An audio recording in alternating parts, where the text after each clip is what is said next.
నమస్తే, నేను కిషోర్ కుమార్. ఈ వీడియో మీరు మొదటిసారి మన ఛానల్లో చూస్తున్నట్టయితే దయచేసి ఈ ఛానల్ని సబ్స్క్రైబ్ చేయండి. అదేవిధంగా కింద మీకు హైప్ బటన్ కనిపిస్తే దాన్ని ప్రెస్ చేసి ఒక పాయింట్లు ఇవ్వటం కూడా మర్చిపోకండి. మీ ప్రోత్సాహమే మాకు కొండంత బలాన్ని ఇస్తుంది. 5 రాష్ట్రాల ఎన్నికలు పూర్తయ్యాయి. ఇది ఎగ్జిట్ పోల్ సమయం. ఎస్, ఇప్పటివరకు ప్రీ పోల్ సర్వేలు, పోస్ట్ పోల్ సర్వేలు, రకరకాల సర్వేలు చూసినటువంటి నేపథ్యంలో ఈరోజు కొద్ది నిమిషాల క్రితమే బెంగాల్ ఎలక్షన్స్ పూర్తయినటువంటి నేపథ్యంలో ఎగ్జిట్ పోల్ రిపోర్ట్లు ఒక్కసారిగా తమ యొక్క రిపోర్ట్లను సరిచూసుకొని సవరించుకొని ఇదిగో 5 రాష్ట్రాల రిపోర్ట్లు ఇవి, ఈ రాష్ట్రాల్లో ఈ పార్టీలు గెలిచే అవకాశం ఉంది అని చెప్పేసి తమ అంచనాలను అయితే విడుదల చేశారు. ఇప్పుడు తాజాగా మన దగ్గర 2 ఎగ్జిట్ పోల్ రిపోర్ట్స్ అయితే అందుబాటులో ఉన్నాయి. ఒకటి చాణక్య స్ట్రాటజీస్ అందించినటువంటి ఎగ్జిట్ పోల్ రిపోర్ట్ కాగా, మరొకటి ఎప్పట్లాగానే మనకు అనేక సందర్భాల్లో అనేక సర్వే రిపోర్ట్లు ఇస్తున్నటువంటి పల్స్ టుడే సంస్థ, పల్స్ టుడే రాజా అందించినటువంటి ఎగ్జిట్ పోల్ రిపోర్ట్.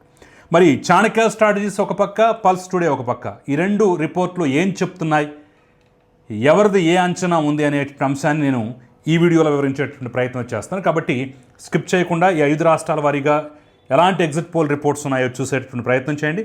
మీ మనసులో వేరే అభిప్రాయం ఉన్నా సరే, ఒకవేళ ఇదే అభిప్రాయం ఉన్నా సరే, ఈ రిపోర్టు సరైందనుకుంటున్నా సరే, తప్పు అనుకుంటున్నా సరే, నా కింద కమెంట్ రూపంలో తెలియజేసే ప్రయత్నం చేయండి.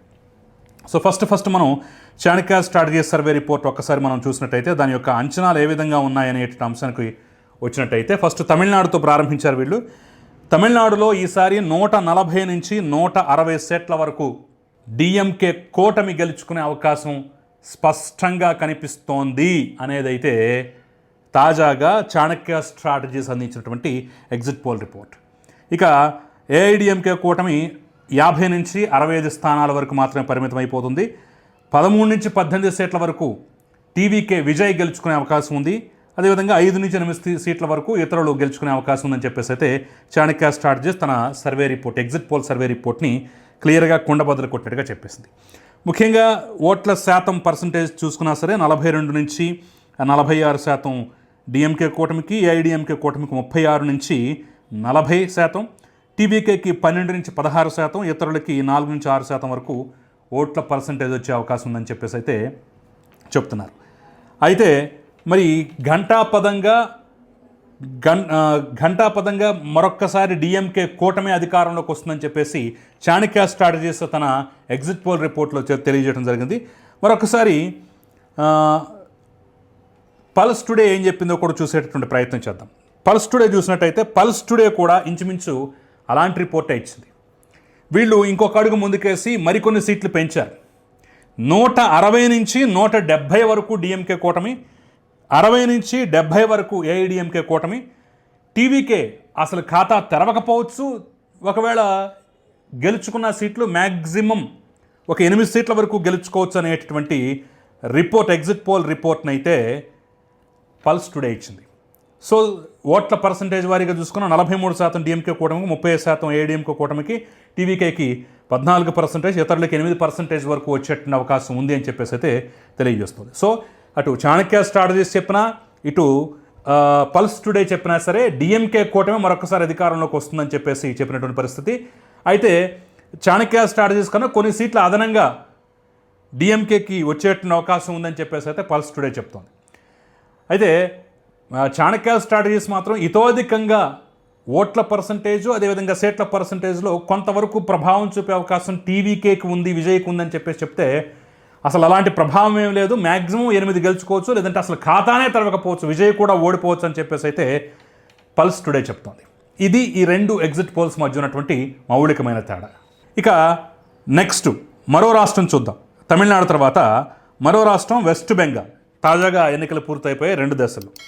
చాణక్య స్ట్రాటజీస్ ప్రకారం ఈసారి వెస్ట్ బెంగాల్ బీజేపీ వశమవుతుంది. బీజేపీ కూటమికి 150 నుంచి 160 సీట్ల వరకు వచ్చే అవకాశం ఉందని, తృణమూల్ కాంగ్రెస్ కూటమికి 130 నుంచి 140 సీట్ల వరకు వచ్చే అవకాశం ఉందని, కాంగ్రెస్ పార్టీకి 2 నుంచి 4 సీట్లు, ఇతరులకి 4 నుంచి 6 సీట్ల వరకు వచ్చే అవకాశం ఉందని చెప్పేసి అయితే చాణక్య స్ట్రాటజీస్ చెప్తోంది. అంటే బీజేపీ బాగా వేసినా, జెండా ఎగరవేసినా సరే తృణమూల్ కాంగ్రెస్ ఏం తక్కువ లేదు, వాళ్ళు కూడా బలంగానే ఉన్నారు. కేవలం ఇద్దరి మధ్య ఒక సీట్ల తేడా కేవలం ఒక 20-30 సీట్లు లోపులోనే ఉండొచ్చు అనేటటువంటి ఒక అంచనా. టగ్ ఆఫ్ వార్ లాంటి పరిస్థితి ఉంది అని చెప్పేటటువంటి ప్రయత్నం చాణక్య స్ట్రాటజీస్ చేసింది. సో ఓట్ల పర్సంటేజ్ చూసినా కానీ అదే క్లియర్గా అర్థమవుతుంది. 43 నుంచి 45% వరకు బీజేపీకి, తృణమూల్ కాంగ్రెస్కు 40 నుంచి 43% వరకు, కాంగ్రెస్కి 3 నుంచి 6% వరకు, ఇతరులకి 8 నుంచి 10% వరకు అని చెప్పేసి చెప్తున్నారు. సో ఈసారి గద్దెనెక్కేది బీజేపీ అని చెప్పేసి చాణక్య స్ట్రాటజీస్ తన ఎగ్జిట్ పోల్ రిపోర్ట్లో కుండబద్దలు కొట్టింది. అలా అని తృణమూల్ కాంగ్రెస్ అని తక్కువ తినలేదు, వాళ్ళు కూడా దగ్గరగా వస్తారు కానివ్వండి, బలమైన ప్రతిపక్షంగా ఉంటారని చెప్పేసి అయితే క్లియర్ చేసే ప్రయత్నం చేశారు. ఇక వెస్ట్ బెంగాల్కి సంబంధించి మరి పల్స్ టుడే ఇచ్చినటువంటి రిపోర్ట్ ఏ విధంగా ఉందనేది ఒకసారి మనం చూసినట్టయితే, వెస్ట్ బెంగాల్ ఈసారి మరొక్కసారి తృణమూల్ కాంగ్రెస్ వశమవుతుంది అని చెప్పేసి అయితే పల్స్ టుడే చెప్తోంది. సో చాణక్య స్ట్రాటజీస్ బీజేపీ గెలుస్తుందని చెప్తోంది తన ఎగ్జిట్ పోల్ రిపోర్ట్లో. కానీ పల్స్ టుడే మాత్రం ఈసారి తృణమూల్ కాంగ్రెస్, మమతా బెనర్జీ మరొక్కసారి జెండా ఎగరవేయటం ఖాయం అనేటటువంటి భావనను అయితే వ్యక్తం చేస్తున్నటువంటి పరిస్థితి. సో ఒకసారి సీట్ల లెక్కలు కూడా చూద్దాం. 294 సీట్లు ఉంటే 172 నుంచి 178 వరకు, చూడండి 178 వరకు హయ్యెస్ట్ సీట్స్ తృణమూల్ కాంగ్రెస్ వశమవుతాయి. మరి భారతీయ జనతా పార్టీకి వస్తే 102 నుంచి 113 వరకు భారతీయ జనతా పార్టీకి వచ్చేటువంటి కూటమికి వచ్చే అవకాశం ఉందని చెప్పేసి అయితే ఇతరులకి 3 నుంచి 7 సీట్ల వరకు మాత్రం వచ్చే అవకాశం ఉందని చెప్పేసి చెప్తుంది. అంటే రెండు రిపోర్ట్లో స్పష్టమైనటువంటి తేడా. చాణక్య స్ట్రాటజీస్ బీజేపీ గెలుస్తుంది కానీ సీట్ల తేడా పెద్దగా ఉండదు, వాళ్ళిద్దరి మధ్య కేవలం ఒక 20 సీట్లు 30 సీట్ల వరకే గ్యాప్ ఉంటుందని చెప్పేసి చెప్తుంటే, ఇక్కడ మాత్రం 70కి పైగా సీట్ల తేడాతోటి బీజేపీ కన్నా టీఎంసీ తృణమూల్ కాంగ్రెసే ముందుంది, మరొక్కసారి దీదీ జెండా ఎగరవేస్తుంది అని చెప్పేసి అయితే కుండబద్దలు కొట్టినట్టుగా చెప్పింది. చూద్దాం మరి ఏది నిజమవుతుందో, మరి ఈ రెండు రిపోర్ట్లో ఏది నిజమవుతుందో చూద్దాం. ఖచ్చితంగా చాలామంది అంటే వెస్ట్ బెంగాల్ విషయం వరకు ఏకాభిప్రాయం ఎక్కడ లేదు. కొంతమంది బీజేపీ అంటున్నారు, కొంతమంది మళ్ళీ టీఎంసీ అంటున్నారు తప్ప ఏకాభిప్రాయం వచ్చినటువంటి దాఖలాలు ఏ సర్వే రిపోర్ట్లోనూ ఎక్కడా కనిపించదు. అదే అస్సాం లాంటి రాష్ట్రాలు, తమిళనాడు వంటి రాష్ట్రాలు, కేరళ వంటి రాష్ట్రాల్లో మాత్రం దాదాపుగా ఏకాభిప్రాయం కనిపించింది. చూద్దాం మరి ఏం జరగబోతోందో. ఇక నెక్స్ట్ ఈ రెండు రాష్ట్రాలు పూర్తయిపోయిన తర్వాత నెక్స్ట్ ఉన్నటువంటి రాష్ట్రం ఏదయ్యా అంటే కేరళ. సో కేరళలో అందరూ అనుకుంటున్నట్టుగానే చాణక్య స్ట్రాటజీస్ ఇచ్చినటువంటి రిపోర్ట్ కూడా యూడిఎఫ్ అంటే కాంగ్రెస్ కూటమికే జై కొట్టింది. 72 నుంచి 80 సీట్ల వరకు యూడిఎఫ్ గెలుచుకునే అవకాశం ఉందని, లెఫ్ట్ కూటమికి 58 నుంచి 64 సీట్ల వరకు వచ్చే అవకాశం ఉందని, ఎన్డీఏకి 1 నుంచి 3 సీట్లు, ఇతరులకి 2 నుంచి 4 సీట్లు వచ్చేటటువంటి ఛాన్స్ ఉందని చెప్పేసి అయితే చాణక్య స్ట్రాటజీస్ తన ఎగ్జిట్ పోల్ రిపోర్ట్లో చెప్పింది. దాదాపుగా ప్రీ పోల్ సర్వేలు, పోస్ట్ పోల్ సర్వేలు కూడా ఇదే అంశాన్ని తెలియజేశాయి. మరి పల్స్ టుడే ఏం చెప్పిందో కూడా చూసేటటువంటి ప్రయత్నం చేద్దాం. సో కేరళ విషయంలో పల్స్ టుడే యొక్క రిపోర్ట్ ఎలా ఉందంటే, ఇది కూడా యూడిఎఫ్కే జై కొట్టింది, అంటే కాంగ్రెస్ కూటమికే. 74 నుంచి 80 సీట్లు గెలుచుకునే అవకాశం, అదేవిధంగా లెఫ్ట్ 58 నుంచి 64, దాదాపు వీళ్ళు సీట్ల లెక్కల్లో సమానంగా ఉన్నారు. ఆ రెండు రిపోర్ట్లు దాదాపుగా సమానంగా ఉన్నాయి. 58 నుంచి 64 సీట్లు. ఎన్డీఏ అసలు ఖాతా తెరవకపోవచ్చు, బీజేపీ తెరిచినా ఒక 2 సీట్లు వచ్చేటటువంటి అవకాశం ఉందని చెప్పేసి, అసలు ఇతరులకి సీట్లు వచ్చే ఛాన్స్ లేదని చెప్పేసి అయితే పల్స్ టుడే తన సర్వే రిపోర్ట్లో తెలియజేసింది. సో 42 నుంచి 43% వరకు యూడిఎఫ్కి, ఎల్డీఎఫ్కి 30 నుంచి 39% వరకు, ఎన్డీఏకి మాత్రం 14 నుంచి 15% వరకు ఓట్లు. అంటే ఓట్ల సంఖ్య అయితే ప్రతి ఎలక్షన్లోనూ బీజేపీ పెంచుకుంటుంది. ఇది ఈ రిపోర్ట్ చెప్తున్నటువంటి సత్యం. ఇక కేరళ తర్వాత మరో రాష్ట్రం చూద్దాం, పుదుచ్చేరి కేంద్రపాలిత ప్రాంతం. దాదాపు ఇక్కడ కూడా ఎన్డీఏ జెండా ఎగరవేసే అవకాశం ఉందని చెప్పేసి క్లియర్గా చెప్తున్నారు. 17 నుంచి 20 సీట్ల వరకు ఎన్డీఏ, అదేవిధంగా డిఎంకే కూటమి ఎస్పీఏకి మాత్రం 9 నుంచి 13 సీట్లు, టీవీకేకి 0 లేదా 1 సీటు దక్కొచ్చు అని చెప్పేసి చెప్తున్నారు. అంటే మరొక్కసారి రంగస్వామి ఇక్కడ ముఖ్యమంత్రి కాబోతున్నారని చెప్పేసి, ఆయనకే మరొక్కసారి పుదుచ్చేరి పీఠం దక్కబోతుందని చెప్పేసి, ఎన్డీఏ కూటమి విజయం సాధించబోతుందని చెప్పేసి అయితే క్లియర్ కట్గా చాణక్య స్ట్రాటజీస్ తన సర్వే రిపోర్ట్లో, ఎగ్జిట్ పోల్ రిపోర్ట్లో అయితే తెలియజేసింది.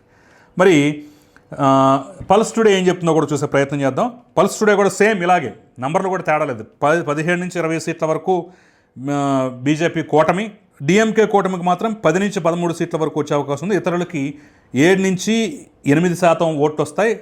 1 సీట్ ఏమన్నా వస్తే ఇతరులకు రావచ్చు అని చెప్పేసి అయితే చెప్తుంది. అంటే ఇందుట్లో పాండిచ్చేరుల విషయంలో మాత్రం 2 రిపోర్ట్లు దాదాపుగా ఎన్డీఏ కూటమికే జయగొట్టాయి.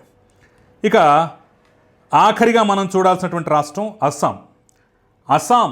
మొదటి నుంచి అసలు అందరూ ఒకే మాట చెప్తున్నారు, ఎన్డీఏ కూటమి. మిగతా రాష్ట్రాల్లోనూ ఒక రిపోర్ట్ అటు ఒక రిపోర్ట్ ఇటు ఉన్న పరిస్థితి ఉన్నా కానివ్వండి, అస్సాం వరకు వచ్చినట్టయితే అసలు ఎలాంటి ఇది లేకుండా అందరూ సింగిల్ పాయింట్ అజెండాగా భారీ మెజారిటీ తోటి భారీ ఘన విజయం బీజేపీ కూటమి సాధిస్తుందని చెప్పేసి అంటున్నారు. సో చాణక్య స్ట్రాటజీస్ కూడా అదే చెప్తోంది.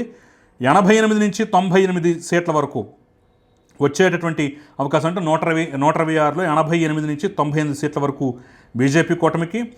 అదేవిధంగా లోకల్ పార్టీ ఏఎస్ఎంకి 22 నుంచి 32 సీట్లు, ఇతరులకు 3 నుంచి 5 సీట్ల వరకు వచ్చే అవకాశం ఉన్నట్టుగైతే తన ఎగ్జిట్ పోల్ రిపోర్ట్లో చెప్తాం.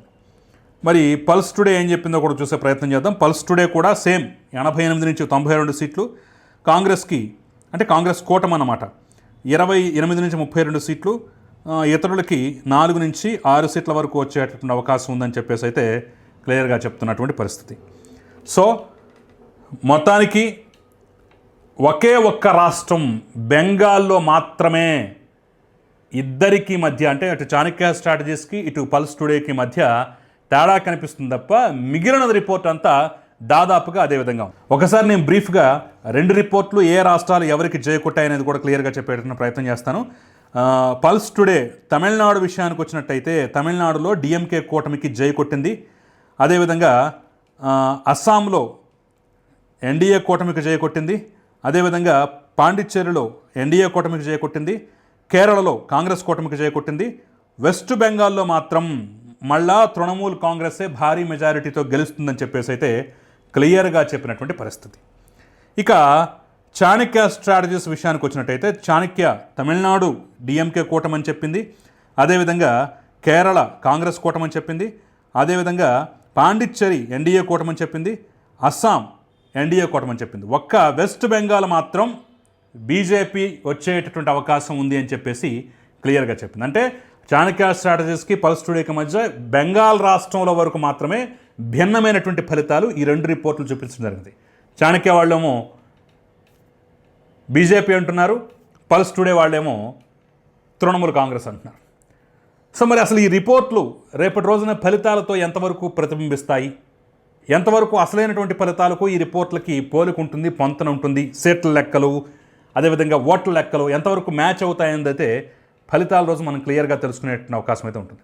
సో చూద్దాం మరి ఫలితాలు ఏ రకంగా ఉండబోతున్నాయో, ఫలితాలతో ఈ రిపోర్ట్లు ఏ రకంగా మ్యాచ్ కాబోతున్నాయో, ప్రజానాడిని కరెక్ట్గా ఒడిసిపట్టడంలో ఎవరు సక్సెస్ సాధించారో ఫలితాల రోజు మరొక్కసారి మనం ఈ 2 రిపోర్ట్లని అసలైన ఫలితాలను కూడా పోల్చి చూసేటటువంటి ప్రయత్నం చేద్దాం. ఈ వీడియో మీకు నచ్చినట్టయితే లైక్ చేయండి, 10 మందికి షేర్ చేయండి.